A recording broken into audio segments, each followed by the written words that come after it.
নূরপুরবাসী মনোযোগ দিবেন,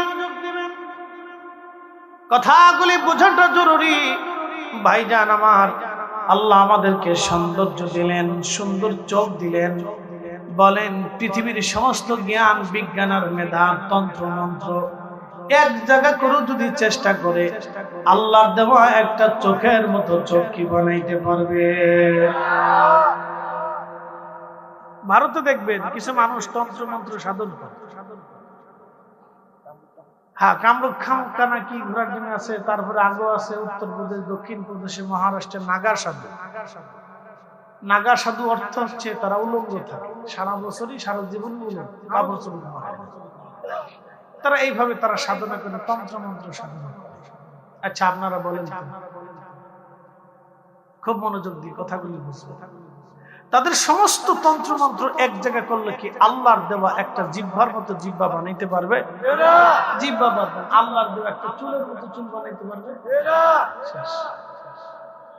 আমেরিকা আগুন লাগাইল, কে লাগাইছে? আমরা লাগাইছি?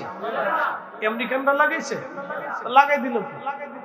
না না, আসতে বলেন না, ডরায় কয়েন না। কে লাগাইছে? কে? নিভাইতে দেয় না কে? আর চেষ্টা কি ত্রুটি করতেছে? তাদের দেশের সমস্ত শক্তি,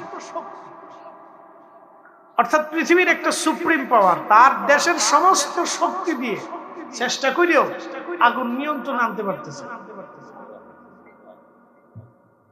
তারপরে এক সাইডে বরফ পড়তেছে আর এক সাইডে আগুন জ্বলতেছে। একসাথে বলবেন আল্লাহু আকবার। তারা যে পর্যন্ত গাজাতে এই 1 বছরে 2 বছরে যে পরিমাণ বোমা ফেলছে, ফিলিস্তিনের মুসলমান তাদের দেশ জ্বালাইতে একটা পয়সাও খরচা করতে হয়।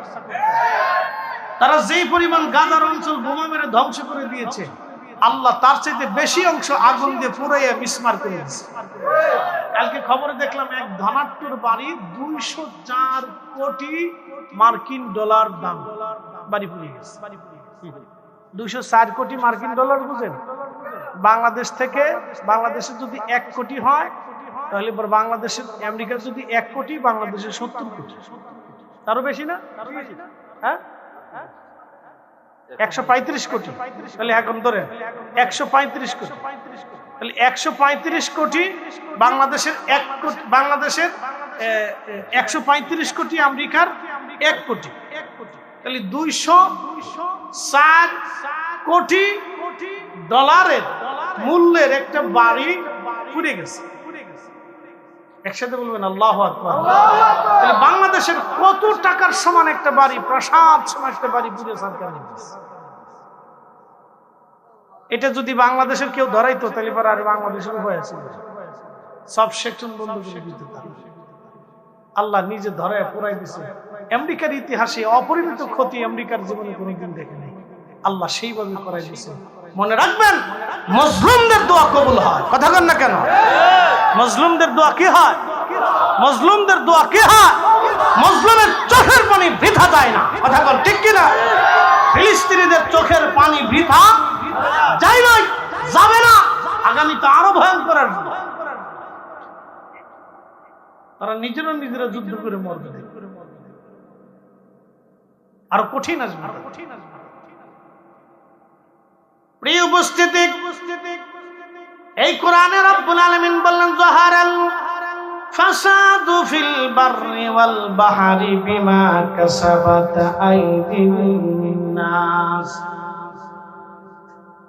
রব্বুল আলামিন বললেন, হে মানব জাতি, তোমাদের উপর আমি রব্বুল আলামিন গজব চাপাই দেই না। তোমরা দু হাতের রুজি করো, তোমরা অন্যায় করো, অপরাধ করো, সেই জন্য আমি রব্বুল আলামিন তোমাদের উপর গজব চাপাই দেই।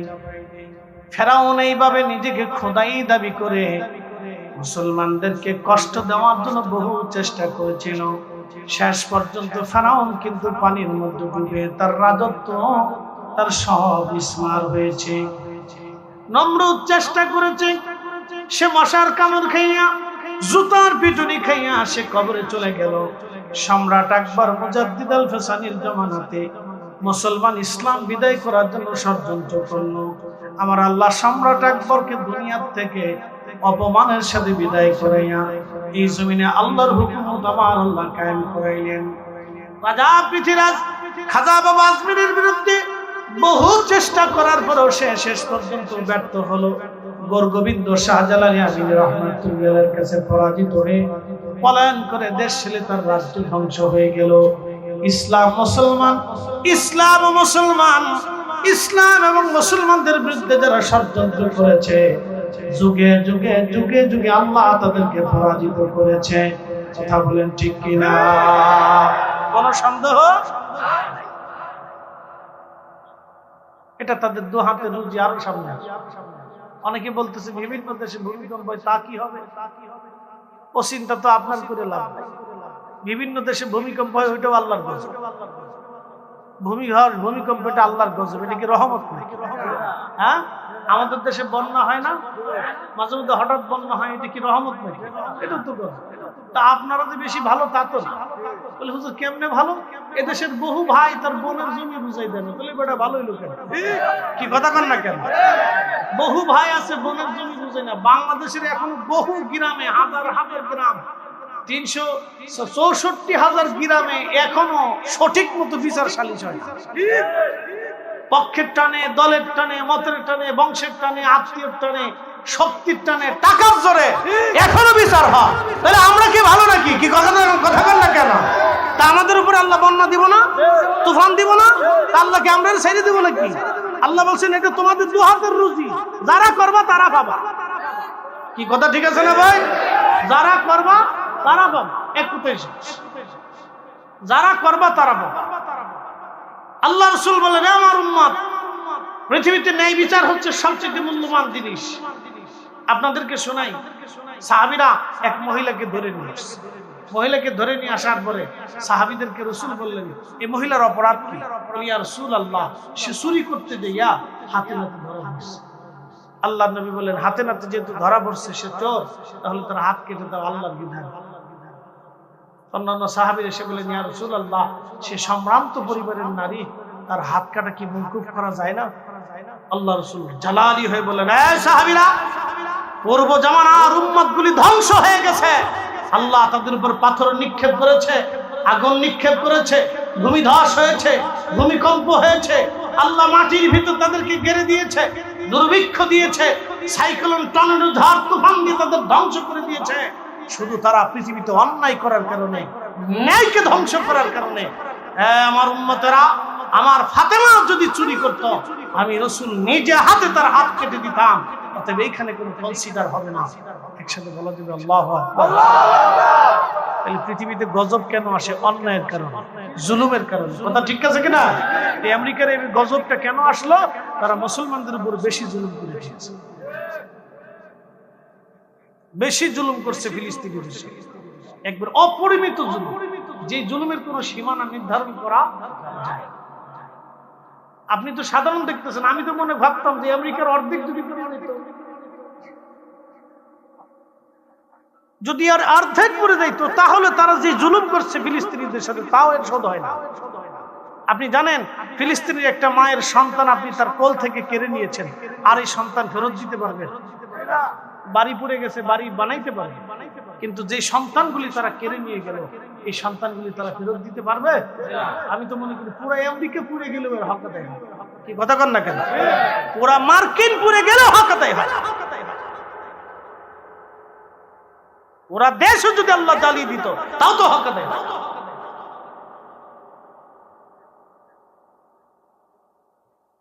প্রিয় উপস্থিতি, কিন্তু আল্লাহ দয়াবান, আল্লাহ মেহেরবান, আল্লাহ মাঝে মধ্যে বান্দাকে এরকম ভয়ভীতি দেখায় পরীক্ষা করে। আল্লাহ সুযোগ দিতেছে, তোমরা যদি জুলুম বন্ধ না করো তাহলে ভবিষ্যতে আরো কঠিন আসবে। কি কথা বলেন ঠিক কিনা? আল্লাহ সব পুরাই দিলে দিতে পারত, কিন্তু আল্লাহ রাসূল হাত তুলে দোয়া করে দিয়ে গেছেন, ইয়া রাব্বি, আপনি সমূলে আমার উম্মতকে একেবারে ধ্বংস করে দিবেন না। আল্লাহ, আল্লাহ আমার উম্মতকে সমূলে আপনি ধ্বংস করে দিবেন না। ইয়া রব, আপনি আমার উম্মতকে সমূলে ধ্বংস করবেন না। আল্লাহ নবীর এই দোয়াকে কবুল করে নিয়ে আল্লাহ বলেন, হাবিব, আমি ওয়াদা করলাম সমূলে একেবারে আপনার উম্মত আমি ধ্বংস করে দেব না। মিডিয়া তো আসবে, এটা না আসলে তো হবে না। আমরা এখানে যে কয়শো লোক ওয়াজ শুনি তার চাইতে হাজার লক্ষ গুণ বেশি মানুষ মিডিয়াতে ওয়াজ শুনে। কথা ঠিক আছে না ভাই? মিডিয়ার জোরে কত গায়রে সুন্নি সুন্নি হয়েছে তার হিসাব নেই। একসাথে বলবেন আল্লাহু আকবার। কত নাফরমান ভালো হয়েছে তার কোনো হিসাব। আমার একদিন এক ভদ্রলোক ফোন দিয়ে, হুজুর জীবনে এমন কোনো পাপ নাই যে আমি না করছি। আমি গত রমজানের সম্ভবত মাগরিবের নামাজ পড়ে ইফতার করে বাসায় বসে কিতাব পড়তেছি, ঠিক তখন ফোন কিন্তু আমার জীবনে এমন কোনো পাপ নাই যে যে পাপ আমি জীবনে না করছি। আজানের আওয়াজ আসলে আমার শরীর জ্বলছে। আপনি জানেন কি পরিমাণে সে নিকৃষ্ট একজন মানুষ। সে বলতেছে হুজুর আপনার একটা ওয়াজ শুনে আমার হৃদয়কে পরিবর্তন না করেছে। সুবহানাল্লাহ। আরেক ভদ্রলোক ফোন দিয়ে বলতেছে হুজুর আমি ছিলাম সমকামী। সমকামী বুঝতে পারতেছেন? যেই কাজের কারণে আল্লাহ লূত আলাইহিস সালামের কওমকে ধ্বংস করে দিয়েছিল। বাহারে মায়ে এখনো আছে, জর্দান মরা সাগর। বলতেছে হুজুর বাংলাদেশে সেই ট্রান্সজেন্ডারের সদস্য ছিলেন। আপনার ওয়াজ শুনতে শুনতে আমার দিল পরিবর্তন হয়েছে, ফিরে আসছে। আল্লাহ আমাদের জান্নাত থেকে বাঁচিয়েছে। তো ওয়াজ শোনা তো দরকার। বহু মহিলারা শাশুড়ির সাথে ঝগড়া করতো, ওয়াজ শুনে ভুল করছে। এক ভদ্র মহিলা একদিন ফোন দিয়ে বলতেছে ভুল করে ফেলছে, আপনার ওয়াজ শুনে আমার চেঞ্জ আসছে। কি হয়েছে? শাশুড়ির থেকে আমি আমার স্বামীরে জুদা করি 12 বছর আগে নিয়ে আসছি, এখন কি করব? বুঝতে পারছেন? 12 বছর আগে আমি আমার স্বামীকে নিয়ে আসছি আমার শাশুড়ির কাছ থেকে। বলে আম্মা আপনি কত বড় ভুল করছেন জানেন? তার একটা সন্তানকে তার কলিজার থেকে ছিনিয়ে নিয়ে আসছি। মায়ের কোল থেকে সন্তানকে আপনি নিয়ে আসছেন, আপনার কারণে সে মা থেকে জুদা হয়েছে। আমি বললাম যে আপনি ফিরে চলে যান, মুরব্বির কাছে মাপ চাইতে। কি করবেন? ওয়াজ শুনতে শুনতে মানুষের দিল পরিবর্তন হয়। আমরা করি না, করে কে? ওয়াজ শোনার দরকার, এই মাহফিল হওয়ার দরকার।